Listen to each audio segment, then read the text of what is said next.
नमस्कार जी, उत्तर प्रदेश उत्तराखंड देख रहे हैं आप और मैं हूं कुंदन जमयाल। मिडिल ईस्ट युद्ध के बीच देश में एलपीजी गैस सिलेंडर, पेट्रोल और डीजल को लेकर अफवाहों का बाजार खूब गर्म है, जिसकी वजह पेट्रोल पंप और गैस एजेंसियों पर लगी लोगों की लंबी कतारें भी हैं। इस स्थिति के लिए कहीं ना कहीं जमाखोर जिम्मेदार हैं। यूपी समेत जमाखोर एलपीजी गैस सिलेंडर की जमाखोरी कर रहे हैं बाकी जगहों पर भी, लेकिन यूपी में पेट्रोल, डीजल और एलपीजी को लेकर फैलाई जा रही अफवाहों पर योगी सरकार बेहद सख्त मोड में एक्शन ले रही है। जमाखोरों और कालाबाजारियों पर लगातार छापेमारी हो रही है। हजारों ठिकानों पर कार्रवाई के साथ कई एफआईआर हुई है। सरकार का साफ संदेश है कि सप्लाई पूरी तरह सामान्य है। ऐसे में सवाल यह है कि सरकार के आश्वासन के बावजूद भी एलपीजी सिलेंडर और पेट्रोल डीजल के लिए मारामारी क्यों हो रही है? गैस और तेल की कमी की अफवाह कौन फैला रहा है? आखिर देश में तेल और गैस की मौजूदा स्थिति है क्या? अगर युद्ध लंबा खिंचा तो कब तक सामान्य हालात बने रहेंगे? ऐसे में कुछ सवालों पर चर्चा करेंगे, लेकिन उससे पहले आपको एक रिपोर्ट दिखाते हैं।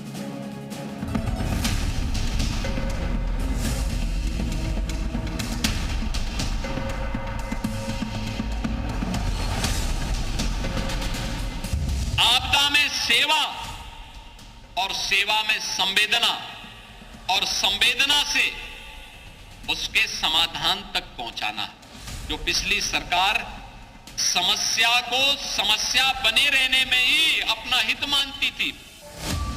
यूपी में अफवाह फैलाने वालों की खैर नहीं है। योगी सरकार ने साफ कर दिया है कि पेट्रोल डीजल की किल्लत की झूठी खबरें फैलाकर लोगों में डर का माहौल बनाने की कोशिश की तो कड़ी कार्रवाई होगी। यूपी में जमाखोरों और कालाबाजारियों के खिलाफ एक्शन ने एक मिसाल पेश कर दी है। 12,732 से भी ज्यादा ठिकानों पर छापे मारे गए। 25 गैस सप्लायर समेत 177 पर एफआईआर की गई। 16 लोगों को गिरफ्तार किया गया। 4,108 गैस सप्लायर्स पर नजर रखी जा रही है। 24 घंटे का एक्टिव कंट्रोल रूम बनाया गया है और साफ साफ चेतावनी दी गई है कि नियम तोड़ने वालों पर कड़ी कार्रवाई होगी। दरअसल पिछले कुछ दिनों में सोशल मीडिया और लोकल लेवल पर पेट्रोल डीजल की किल्लत को लेकर अफवाहें फैलाई जा रही थीं, जिससे कई जगह पेट्रोल पंपों पर लंबी लंबी लाइनें देखने को मिलने लगीं। इसी तरह एलपीजी सिलेंडर को लेकर भी भ्रम फैलाया गया और लोग बिना जरूरत के गैस एजेंसियों पर पहुंचने लगे। योगी फोर्स के एक्शन की ये तस्वीर आजमगढ़ से आई है, जहां ढाबे पर छापेमारी करने योगी फोर्स पहुंची तो यहां एक ढाबे से कमर्शियल की जगह 10 घरेलू गैस सिलेंडर बरामद किए गए। इस संबंध में जो भी संचालक है उनके विरुद्ध नियमानुसार कार्रवाई की जाएगी। ऐसा ही कुछ बलिया में भी हुआ, जहां जांच टीम ने गैस एजेंसी के संचालक पर एलपीजी की कालाबाजारी के आरोप में एफआईआर दर्ज की। रिकॉर्ड्स के मुताबिक एजेंसी में 55 गैस सिलेंडर होने थे, लेकिन छापेमारी के दौरान 536 खाली सिलेंडर मिले। इतनी बड़ी संख्या में खाली सिलेंडर मिलते ही प्रशासन ने तुरंत एक्शन लेते हुए एजेंसी के खिलाफ केस दर्ज कर लिया। अब यूपी की पुलिस और प्रशासन ऐसे लोगों की पहचान कर रही है जो जानबूझकर झूठी खबरें फैलाकर माहौल बिगाड़ने की कोशिश कर रहे हैं। सूत्रों के मुताबिक सोशल मीडिया पर निगरानी बढ़ा दी गई है। फेक मैसेज और पोस्ट करने वालों को ट्रैक किया जा रहा है और जरूरत पड़ने पर सख्त कानूनी कार्रवाई की जा रही है। योगी सरकार का साफ कहना है कि यूपी में पेट्रोल, डीजल और एलपीजी की कोई कमी नहीं है। सप्लाई पूरी तरह सामान्य है। ऐसे में अफवाह फैलाना सिर्फ कानून का उल्लंघन ही नहीं, बल्कि आम जनता को परेशान करने की साजिश भी है। सीएम योगी के निर्देश के बाद जिलाधिकारी और पुलिस कप्तान अलर्ट मोड पर रखे गए हैं। पेट्रोल पंप और गैस एजेंसियों की लगातार मॉनिटरिंग हो रही है और कहीं भी अनावश्यक भीड़ जुटने पर तुरंत कार्रवाई के निर्देश दिए गए हैं। कुल मिलाकर यूपी में गैस और तेल को लेकर अफवाह फैलाना महंगा पड़ सकता है, क्योंकि योगी फोर्स पूरी तरह से एक्शन में है। ब्यूरो रिपोर्ट, जी मीडिया। तो बड़ा सवाल यह है कि सरकारें कह रही हैं, चाहे योगी सरकार हो या फिर केंद्र की मोदी सरकार, सरकारें कह रही है अभी कोई दिक्कत नहीं है। युद्ध लंबा खिंचा तो देखेंगे। ये भी प्रधानमंत्री लोकसभा, राज्यसभा में कह चुके हैं। आज ऑल पार्टी मीटिंग में हुई, इसमें पूरी जानकारी दी गई है। हर रोज शाम में कई मंत्रालयों की तरफ से प्रेस कॉन्फ्रेंस की जाती है और उसमें आधिकारिक तौर पर जानकारी दी जाती है, लेकिन फिर भी आखिर लंबी कतारें क्यों दिख रही है? इस पर बातचीत करने के लिए तमाम मेहमान हमारे साथ जुड़ रहे हैं। दीपक गहलोत, वरिष्ठ उपाध्यक्ष हमारे साथ हैं all India LPG distributors federation के। राघवेंद्र सिंह हमारे साथ प्रवक्ता बीजेपी के मौजूद हैं। डॉक्टर मंजुला उपाध्याय हमारे साथ अर्थशास्त्री मौजूद हैं और अंशु अवस्थी कांग्रेस प्रवक्ता भी हमारे साथ जुड़ गए हैं। तमाम मेहमानों का बहुत बहुत स्वागत है। पहला सवाल दीपक गहलोत साहब आपसे, क्योंकि क्या स्थिति है गैस एजेंसियों की? उत्तर प्रदेश में कार्रवाई भी हो रही है, लेकिन सबसे पहले ये बताइए कि जो सप्लाई है, जो सप्लाई चेन है, उसमें कहीं कुछ गड़बड़ है क्या? जी, मैं ये बताना चाहता हूं कि देखिए, जितनी सप्लाई नॉर्मल वे में मिल रही थी पहले, ये युद्ध शुरू होने से पहले जितनी सप्लाई मिल रही थी, उतनी सप्लाई शायद मिल रही है, उसमें कुछ कुछ कमी है। ये समझ लीजिए कि उसके 80-85% सप्लाई मिल रही है। रही बात, चूंकि पैनिक क्रिएट हो गया तो बुकिंग जो है वो उससे दुगनी हो रही है। बिल्कुल समझ लीजिए, पहले कोई गैस एजेंसी वाला यदि 500 सिलेंडर सप्लाई करता था तो उसको 500 मिल जाते थे। अब उसको 500 की जगह 400 मिल रहे हैं और बुकिंग जो है वो 500 की जगह 800 हो रही है। तो कुल मिलाकर लाइन कम नहीं हो पा रही है, क्योंकि इस लाइन को कम करने के लिए एक्स्ट्रा जरूरत है जो कि सप्लाई आए तो इस लाइन को कम किया जा सकता है। जहां तक सप्लाई का सवाल है, सप्लाई में कटौती जरूर हुई है और सरकार ने ऐसे कदम उठाए हैं कि एक सप्लाई लेने के बाद में शहरी जो है वो 25 दिन बाद ही बुकिंग करवा सके, ताकि कोई व्यक्ति ज्यादा सिलेंडर नहीं उठा ले और उसका बेजा इस्तेमाल नहीं करे। बिल्कुल। तो ये करवाए गए हैं। जहां तक एलपीजी डिस्ट्रीब्यूटर्स का सवाल है, उनको बहुत क्लियर निर्देश है कि वो जो डेट ऑफ बुकिंग है उसके अनुसार ही सप्लाई करें। पर डेट ऑफ बुकिंग जब लंबी हो जाती है, जब 6-7 दिन का गैप हो जाता है, तो ऐसे में जिन्होंने बाद में बुकिंग कराई होती है वो पहले लेना चाहते हैं। हर व्यक्ति चाहता है कि उसे गैस मिल जाए, तो ऐसे में थोड़ी सी अराजकता फैल जाती है। दूसरा, हमारे सप्लाई के जो डिलीवरी मैन है उनको भी फील्ड में बहुत दिक्कत आती है। वो सप्लाई एक अमुक तारीख की करने जाते हैं और उसके आगे की तारीख वाला उनसे जबरदस्ती। दीपक गहलोत साहब, ये भी आरोप लगाया जा रहा है कि भाई अभी तो आज मंत्रालय की तरफ से कहा गया कि 92% ऑनलाइन बुकिंग हो रही है। क्या ऑनलाइन बुकिंग सिस्टम में भी कोई दिक्कत है क्या? जी हाँ, मैं ये बताना चाहता हूँ, ये हकीकत है कि ऑनलाइन बुकिंग सिस्टम पहले तो 4 दिन तक तो एक कंपनी का तो क्रैश ही हो गया था बिल्कुल, कि ना कोई ऑनलाइन बुकिंग हो पा रही थी, ना डिलीवरी के लिए भी हो पा रही थी, ना हम गैस एजेंसी पे बैठ के उसकी एक्चुअल जानकारी ले पा रहे थे कि किसकी बुकिंग है, किसकी नहीं है, किसको भेजना है। तो और ये जो है इंटरमिटेंटली आज भी डिलीवरी बॉयज को जो एक ऐप दिया हुआ है उसमें भी दिक्कत आती है। वो भी अपनी रिफिल को जो है इंस्टॉल नहीं कर पाते हैं, बीच बीच में बंद हो जाता है सिस्टम। तो ये शायद सिस्टम पे इतना ज्यादा भार हो गया है कि सिस्टम उसको हैंडल नहीं कर पा रहा है। ठीक है सर, मैं लौटता हूं आपके पास। डॉक्टर मंजुला उपाध्याय हमारे साथ मौजूद हैं। डॉक्टर मंजुला, हमें समझाइएगा, हमारे दर्शकों को समझाइएगा, क्योंकि ये कहा गया युद्ध जब शुरू हुआ तो कम से कम हमारे पास 70-75 दिनों से ज्यादा का स्टॉक था। युद्ध शुरू हुए भी 25-26 दिन हो गए हैं, तो अभी भी 50 दिनों का स्टॉक है। लेकिन पेट्रोल पंप से लेकर के गैस एजेंसियों के बाहर जो लाइनें, कतारें दिख रही हैं, इसके पीछे कहीं पर कुछ कमी है या फिर अफवाह ही शुद्ध तौर पर इसके लिए जिम्मेदार है? जैसे मेरी आज कुछ लोगों से बात भी हुई, खासतौर पे जो सिलेंडर सप्लाई भी करते हैं, तो उन्होंने कहा कि ऐसा नहीं, जो अभी इससे पहले हमारे वक्ता कह रहे थे कि जो रेगुलर सप्लाई होती थी उस तरीके की हो रही है, पर लोग पैनिक बाइंग के अंतर्गत जो है वहां पर भीड़ लगा दे रहे हैं, तो एजेंसी वाले भी परेशान हो जा रहे हैं। ये बात सही है कि बुकिंग टाइम पीरियड क्योंकि गवर्नमेंट ने बढ़ा दिया है, 25 दिन कर दिया है 20 दिन से, तो ये नेचुरल सी बात है। युद्ध चल रहा है तो उसका जो हमारी इकोनॉमी पे आगे चल के अगर लंबा खींचा तब असर पड़ेगा, पर अभी बहुत ज्यादा असर नहीं है। लोग थोड़ा कंफ्यूज हैं या इधर उधर की न्यूज सुन ले रहे हैं, तो अपने आप को सिक्योर रखने के लिए पैनिक बाइंग कर रहे हैं। स्टॉक मार्केट भी देखिए, जरा सा 5 दिन युद्ध विराम की बात आई, सीज फायर किया मान लीजिए, तो उससे स्टॉक मार्केट में कुछ सुधार हुआ। अदरवाइज आप देखिए तो जब भी युद्ध होता है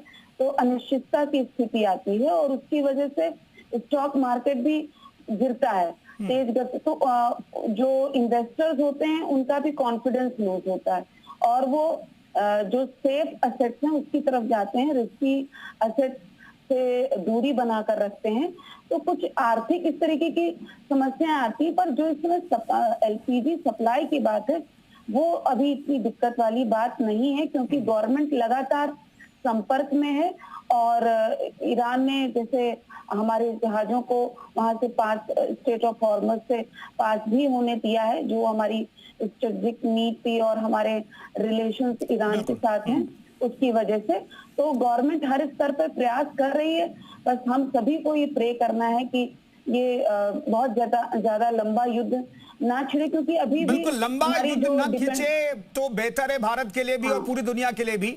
और फिलहाल मौजूदा परिस्थितियों में जो हालात हैं वो सिर्फ अफवाह की वजह से ये पैदा हुए हैं। राघवेंद्र जी, बड़ा सवाल ये कि आखिर ये अफवाह कौन फैला रहा है? हालांकि उत्तर प्रदेश में अफवाह गैंग पर कार्रवाई भी हो रही है, चाहे वो गैस एजेंसी वाले हों या फिर बाहरी लोग हों, उन पर एक्शन लिया जा रहा है। 177 से ज्यादा एफआईआर हो चुकी है। जीरो टॉलरेंस की पॉलिसी योगी सरकार ने अपना रखी और कार्रवाई हो रही है, लेकिन फिर भी गैस एजेंसियों के बाहर कतारें क्यों? राघवेंद्र जी, देखिए, हमारे माननीय मुख्यमंत्री जी भी कह चुके हैं, देश के प्रधानमंत्री जी भी कह चुके हैं, संबंधित मंत्रालय भी बयान अपना दे चुका है। आज की तारीख में या आगे आने वाले 2 महीने तक देश में पेट्रोलियम पदार्थ गैस की कोई कमी नहीं होने वाली है।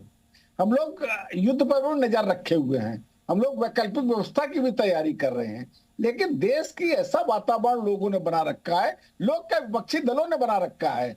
समाज में तो ऐसा पैनिक क्रिएट ही हुआ था, लोगों को लग रहा था कि गैस के जो सप्लाई है वो बाधित हो जाएगी, इसलिए लोग अपनी व्यवस्था को लेकर के लंबी लंबी लाइनों में लग गए, तुरंत बुकिंग कराई, गैस सिलेंडर उठाने के लिए एकदम से लाइन में आ गए। तो वो तो एक तो था ही, उसके साथ साथ कांग्रेस और समाजवादी पार्टी जैसे जिम्मेदार राजनीतिक दलों ने ऐसा वातावरण बनाने लगे हैं, देश में गैस सिलेंडर की कमी होने ही जा रही है। और क्या कहने लोगों के, बड़े बड़े नेता लोग अपने ढाबों में, अपने घरों में, अपने एजेंसियों में, जो आज की तारीख में आपने समाचार पत्रों में भी देखा है, इलेक्ट्रॉनिक चैनल में भी देखा है, किस प्रकार से भंडारण कर रहे थे। बड़े बड़े नेता, जितने बड़े नेता थे उतने घर में भंडारण उनका बड़ा हुआ था, छापेमारी भी हुई है, गिरफ्तारियां भी हो रही हैं। तो देखिए, हमारी सरकार संवेदनशील सरकार है, हम लोग ईमानदारी से इस क्षेत्र में काम कर रहे हैं लंबे समय तक।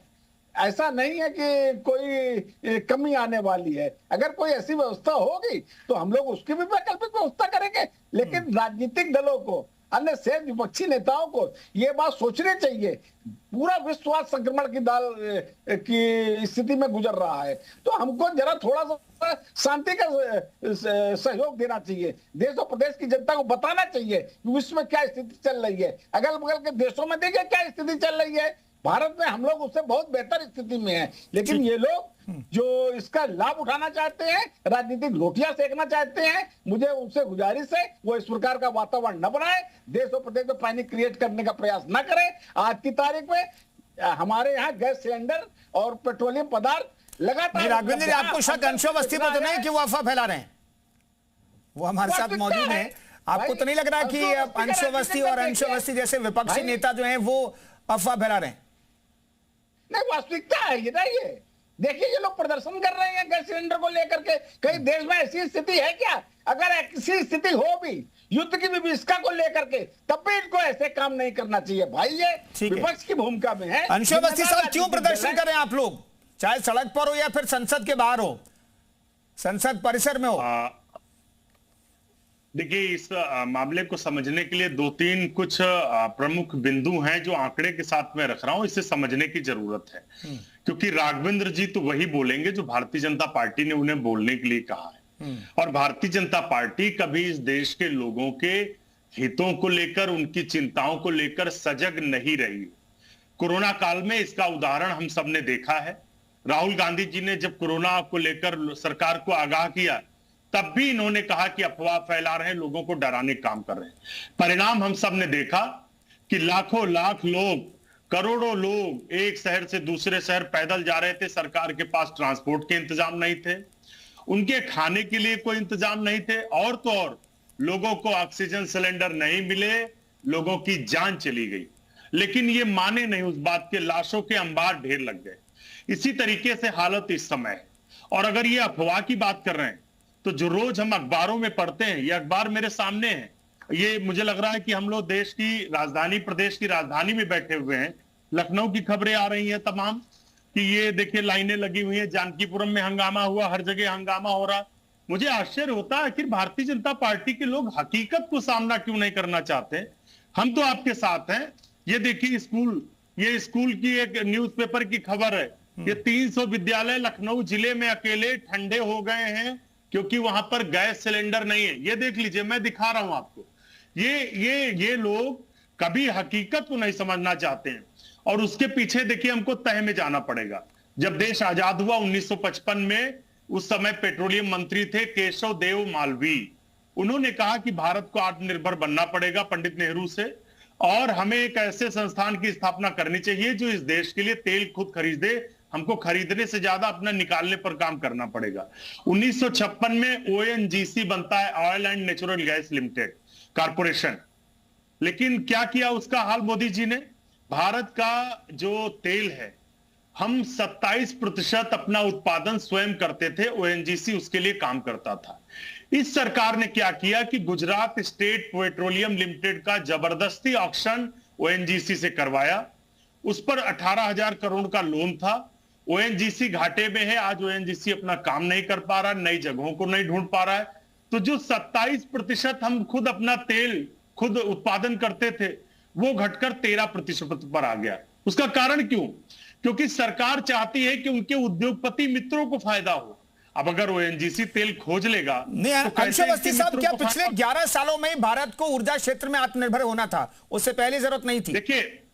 देखिए मैंने क्या कहा कि 1956 में कांग्रेस पार्टी की पंडित नेहरू की सरकार ने ONGC जैसी एक संस्था की स्थापना की थी जो इस दिशा में काम कर रही थी। प्रधानमंत्री नरेंद्र मोदी के बनने के बाद उन सभी संस्थानों को डंप किया गया, उन सभी संस्थानों को नुकसान पहुंचाया गया। जो फायदे की कंपनियां थी उनको जबरदस्ती घाटे में ढकेला गया। परिणाम आज हमारे आपके सामने है।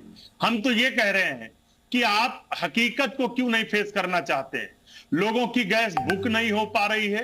पहले जो 25 दिन का वो था, आज ये नियम आया है कि अगर आपके घर में 2 सिलेंडर हैं तो आप 35 दिन से पहले साहब ये पैनिक क्यों हो रहा है? वो तो दीपक गहलोत साहब ने बता दिया हमें ना कि पहले जो 500 सिलेंडर की बुकिंग हो रही थी वो अब 800 सिलेंडर की बुकिंग हो रही है। तो भाई नेचुरल टाइम में, नॉर्मल टाइम में भी अगर इतनी बुकिंग हो जाती तो लोगों को कतार में खड़े हो रहना पड़ता। मैं इसका जवाब दे रहा हूं। हाँ, जल्दी से एक चीज बताइए। हाँ। आप बुकिंग के बाद 21 दिन का समय ले रहे हैं। यदि आपके पास पर्याप्त भंडार है तो सिलेंडर लोग दूसरे देश से तो ला नहीं रहे। सिलेंडर वही है जो आपने दिए हैं, आपकी गैस कंपनियों ने दिए हैं। तो अगर भंडार है पर्याप्त तो आप लोगों को दे दीजिए। 2-3 महीने की तो दिक्कत नहीं रहेगी। सच्चाई यह है कि हमारे पास सिर्फ 9.5 दिन का ही ऑयल एंड नेचुरल गैस है। अगर हम बिल्कुल हमारा इंपोर्ट बंद हो जाए, छोटा रखते हैं अंशु साहब, थोड़ा छोटा रखते हैं क्योंकि दर्शकों को पता चले कि भाई देश की स्थिति क्या है, इसलिए हम ये शो कर रहे हैं। क्योंकि जो कतारों में खड़े हो रहे हैं वो पैनिक बाइंग करने की कोशिश कर रहे हैं, रात भर कतारों में खड़े रह रहे हैं, उनके लिए भी तकलीफ है हमारे दिल में। दीपक गहलोत साहब, स्थिति क्या है?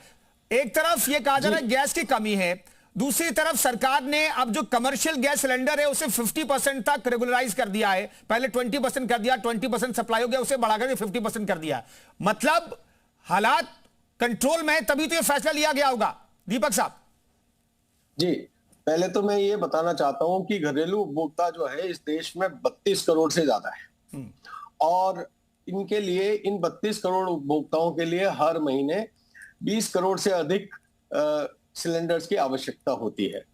हाँ, इस 20 करोड़ में जो है 40% देश में ही उत्पादन होता है, बाकी 60% जो है वो इंपोर्ट किया जाता है, और उस 60% में से भी 90% जो है स्टेट ऑफ हार्मोस के माध्यम से आता है। बिल्कुल। तो ऐसे में ये कहा गया सरकार द्वारा कि 40% जो है वो उसको बढ़ाया जाए, उसके उत्पादन को, और बढ़ा के यदि मैं मान भी लेता हूं कि इसको बढ़ा दिया गया और 20 करोड़ की जगह 10 करोड़ जो है हमारे देश में ही उत्पादन हो रहा है, 10 करोड़ के बराबर, तो ऐसे में भी 10 करोड़ तो इंपोर्ट पे निर्भर है, पहली बात। दूसरी ये बात, ये जो बार बार 70 और 75 दिन के पेट्रोलियम की बात आती है, तो ये पेट्रोलियम प्रोडक्ट्स के लिए ठीक हो सकती है बात, किंतु एलपीजी के लिए ये सही नहीं है। एलपीजी 70-75 दिन की नहीं होती है। एलपीजी का जो है बहुत ज्यादा स्टोरेज नहीं होता है, और ऐसे में जो है जब सरकार ने अचानक बढ़ा के जो बुकिंग व्यक्ति आज लेता था सिलेंडर और 2 दिन बाद फिर करवा सकता था, जो उसको फ्रीडम थी कि जब चाहे जब उसको सिलेंडर उपलब्ध हो जाएगा, उसमें जैसे ही सरकार ने ये तय किया कि नहीं 25 दिन बाद ही करेगा जो बुकिंग है, और साथ ही 60 रुपए बढ़ाए भी, तो ये एक क्लियर मैसेज गया आम जन में कि कहीं ना कहीं एलपीजी की शॉर्टेज है या एलपीजी पे कंट्रोल करने की कोशिश की जा रही है सरकार द्वारा। और जब सरकार द्वारा कोशिश की जा रही है तो बिना काम के, तो बिना मतलब के तो की नहीं जा रही है। तो ऐसी समझ के लोगों ने लाइन लगाना शुरू कर दिया। उन्होंने, हर एक व्यक्ति को अपनी चिंता होती है कि कहीं शॉर्टेज नहीं हुआ। दूसरी बात, जो कॉमर्शियल की आपने बात कही, तो देखिए कॉमर्शियल में भी रेस्ट्रिक्टेड है कि इंडस्ट्रीज को नहीं दिया जा रहा है। बहुत सारी फैक्ट्रियां जो है कॉमर्शियल सिलेंडर्स के अभाव में जो है बंद हो रही है, और ऐसे में जो सिलेंडर दिए जा रहे हैं वो सिर्फ जो होटल व्यवसाय है या हॉस्पिटल और एजुकेशनल इंस्टीट्यूट्स के लिए जो है वो 100% दिए जा रहे हैं, जितनी उनकी पहले मांग रहती थी उसी के अनुपात में अभी भी दिए जा रहे हैं। किंतु जो होटल्स है, रेस्टोरेंट्स हैं, उनको जो है 20 सिलेंडर दिए जा रहे हैं। समझ लीजिए एक होटल महीने में 100 सिलेंडर लेता था तो उसको 20 सिलेंडर दिए जा रहे हैं। ठीक है दीपक साहब, मैं मोटे मोटे शब्दों में जानना चाहता हूं कि भाई स्ट्रेट और फॉर्मूज अभी बंद है, 40% से ज्यादा प्रोडक्शन देश में हो रहा है नेचुरल गैसेस का, एलपीजी का। मैं जानना चाहता हूं मौजूदा परिस्थितियों में कहीं ऐसी स्थिति आने वाली है क्या कि किसी को सिलेंडर मिलेगा ही नहीं, या मौजूदा परिस्थितियों में सप्लाई चेन को देखें तो कितने दिनों की गैस हमारे पास है? जल्दी से सर। जो मेरा अंदाज है उसके हिसाब से हमारे पास करीब 1-1.5 महीना तक सप्लाई को रेगुलराइज करने की और इन रेस्ट्रिक्शंस के साथ में अलाउ करने की अभी तक हमारे पास क्षमता है। लेकिन साथ में यह भी है कि मैं रिवाइज करना चाहता हूं कि आज जो है सरकार ने जो पहले बढ़ा के 35 दिन किया था उसे वापस जो है 25 दिन कर दिया है, और जो उज्ज्वला कनेक्शन है उनके लिए 45 मतलब कुल मिला के दीपक जी महीने 1.5 महीने कोई दिक्कत नहीं है। हाँ, दिक्कत तो नहीं है, लेकिन एहतियात तो बरतनी पड़ेगी। ठीक है अंशु साहब छोटा सा रिएक्शन आपके पास, फिर मैं राघवेंद्र जी के पास जाऊंगा। महीने 1.5 महीने उम्मीद की जा रही है कि कोई दिक्कत नहीं होगी। देखिए दीपक जी ने ये बात बिल्कुल स्पष्ट की है कि जो रिस्ट्रिक्शंस हैं, यानी जब हम प्रतिबंध लगाए रखेंगे, प्रतिबंध क्या है कि आपको 25 दिन से पहले गैस नहीं मिलेगी, कमर्शियल सिलेंडर की बुकिंग को लेकर कितनी हाय हाय तौबा मची हुई है, ये सब प्रतिबंध है। और जो एजेंसियां हैं, जो कंपनियां हैं, एचपीसीएल है, पेट्रोलियम मिनिस्ट्री है, उन्होंने एडवाइजरी जारी की है कि आप दूसरे जो वैकल्पिक व्यवस्थाएं करिए, तब हम 1.5 महीने चला पाएंगे। आप समझिए इसी बात को कि अगर संकट ना होता, समस्या ना होती, तो लोगों को लाइन में क्यों रात में लगना पड़ता? किसी को शौक है क्या रात में लाइन में लगने का? हालात भाजपा के लोग आखिर सच्चाई को समझना क्यों नहीं चाह रहे? देश के लोग भी तो सहयोग करेंगे ना, के लोग या फिर नॉर्मल देश की तरह चाहेंगे कि भैया सारे पकवान बना लें। ये भी तो सही नहीं है। जूझ रहे हैं और भाजपा के नेताओं को समझ ही नहीं आ रही। राघवेंद्र साहब भाई हालात तो मुश्किल हैं, सिर्फ भारत के नहीं पूरी दुनिया के लिए, सिलेंडर की कमी, और खासतौर पर गैस और पेट्रोल जो आयात करते हैं उनके लिए तो ज्यादा मुश्किल है। तो ऐसे में क्या देश को हर दूसरे दिन सिलेंडर चाहिए या फिर 25 दिन का इंतजार देश कर सकता है? राघवेंद्र साहब जल्दी से। देखिए पूरा विश्व आज की तारीख में युद्ध की विभीषिका से जूझ रहा है, लेकिन कांग्रेस को अपनी राजनीतिक रोटियां सेकने के अलावा कोई काम बाकी नहीं है। अरे कम से कम बेशर्मी से ये तो क्यों नहीं बढ़ाया? स्वीकार करिए, आप क्यों नहीं हकीकत कमी तो निश्चित रूप से होगी। लोग जिस चीज का उत्पादन हमारे देश में नहीं होता है उसको तो बाहर मंगाया जाएगा। अगर वो नहीं आएगा तो निश्चित रूप से कोई ना कोई कमी होगी, लेकिन ये लोग राजनीतिक लाभ लेने के लिए किसी भी निम्न हरकत करने से बात नहीं आ रहे, इसीलिए ये हालत हो रही है। आप दूसरे की समस्या को नहीं समझते, नहीं दे सकते थे। आप राजनीतिक आप लोग सामान्य दिनों में गैस सिलेंडर नहीं दे सकते थे। मुझे याद है निभाना चाहते हैं। 2004 से वित्त मंत्री का जवाब आएगा, मैं आप लोग का क्या होता था? मुझे क्या पेट्रोल तक नहीं मिलता था, डीजल तक नहीं मिलता था। आप लोग उसमें जब लाइनें लगवाते थे, रात को पेट्रोल पंप बंद कर देते थे, संडे वाले दिन पेट्रोल पंप बंद कर देते थे, डीजल गैस कनेक्शन नहीं मिलता था। आपके समय में क्या होता था? सामान्य दिनों में तो आप लोग आज आपकी तारीख में देश युद्ध की विभीषिका में झेल रहा है। ये जो आप पिछला राजनीतिक रोटियां देख रहे हैं। अरे इस तरीके का झूठ फैला के क्या जो वर्तमान समस्याएं सामने खड़ी हैं, लोग रात रात लाइन में लगे, जान रही है, समस्या का निराकरण हो जाएगा। अंशुवस्थी साहब एक चीज तो समझने की बात जरूरी है ना, एसेंशियल कमोडिटीज एक्ट 1955 लाया किस लिए गया था? इसीलिए ना कि देश में अगर कोई मुश्किल हालात हो तो हम रेगुलेट कर सकें जरूरी सामान को। भाई इसीलिए तो ये एक्ट लेके आए थे आप लोग, एसेंशियल कमोडिटीज एक्ट 1955, इसीलिए तो लाए थे ना। उसका इस्तेमाल सरकार कर रही है, रिस्ट्रिक्ट कर रही है सप्लाई को, प्रोडक्शन को। देखिए किसी भी व्यवस्था को चलाने के लिए व्यवस्था बननी चाहिए, रेगुलेट इसीलिए किया गया था।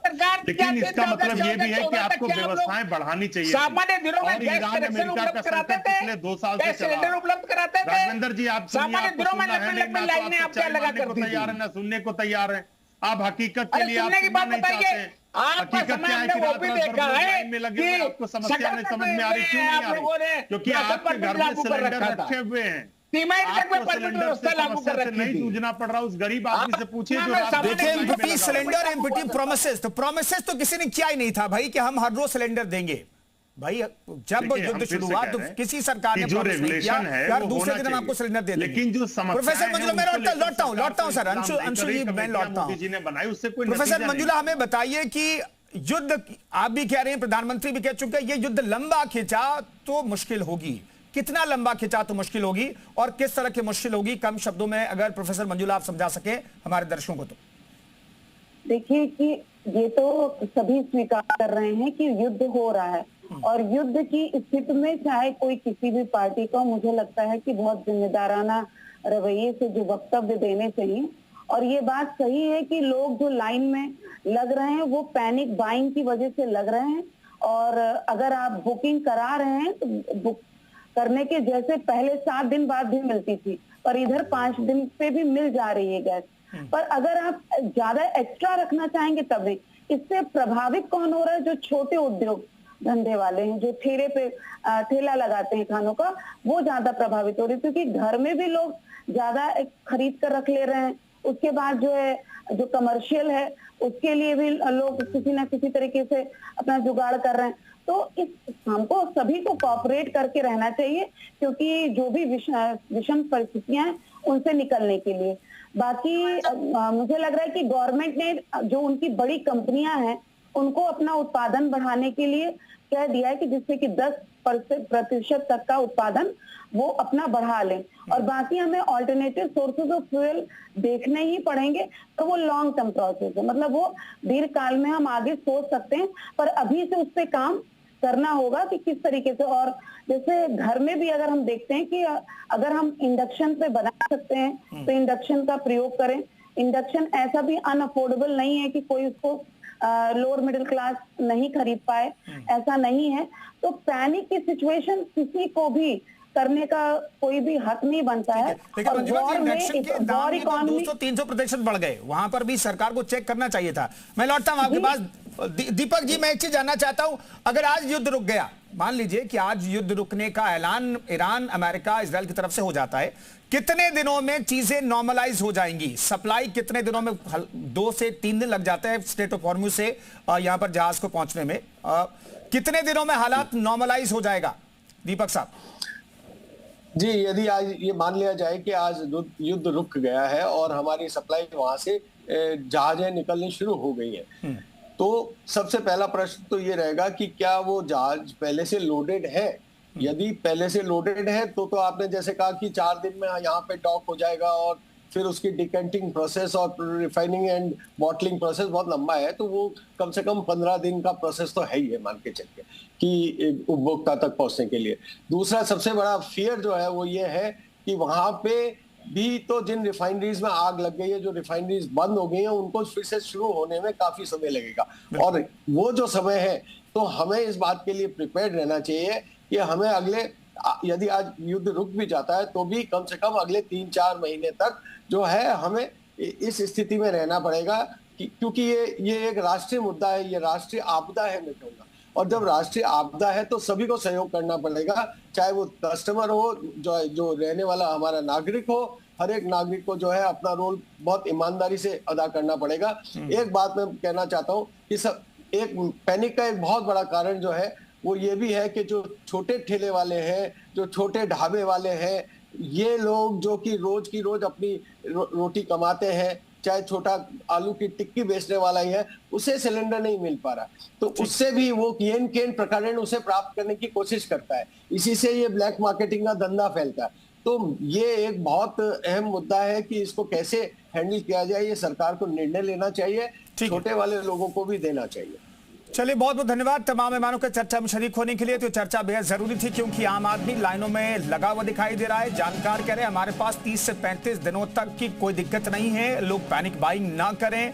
जिस तरीके से आप नंबर लगाते थे उस तरीके से नंबर लगाइए, गैस आपके घर पहुंच जाएगी या फिर आपको जाके लेना पड़ेगा गैस।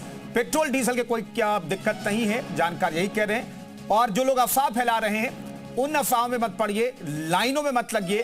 थोड़ा इंतजार कीजिए, थोड़ा सब्र रखिए, हालात सामान्य होंगे। सरकारें कह रही है, मंत्रालय कह रहे हैं कि हालात कंट्रोल में हैं, अभी चिंता की कोई बात नहीं है, इसलिए आज हम ये चर्चा कर रहे थे।